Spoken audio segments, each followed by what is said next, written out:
మా తాతకి heart attack వచ్చింది, మా డాడీకి కూడా హార్ట్ అటాక్ వచ్చింది, నాకు కూడా వస్తుందా అన్నది చాలా కామన్గా ఉండే క్వశ్చన్ అనమాట.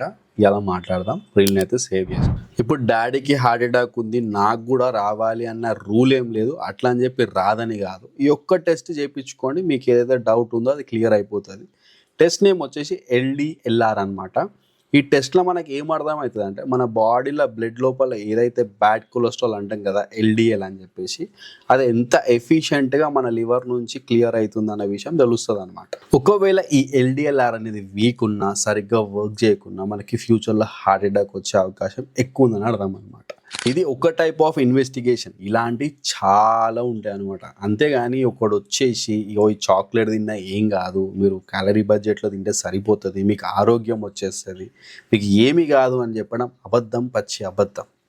You have to work on your blood reports. Me blood reports ఏం చెప్తున్నాయి, మీ జీన్ ఏం చెప్తుంది అన్న దాని మీదనే మీరు వర్క్ చేయాలి. అంతే జాగ్రత్తగా బతకాలి. అర్థమవుతుంది కదా. ఇంకొక వీడియోతో కలుద్దాం. Till then bye.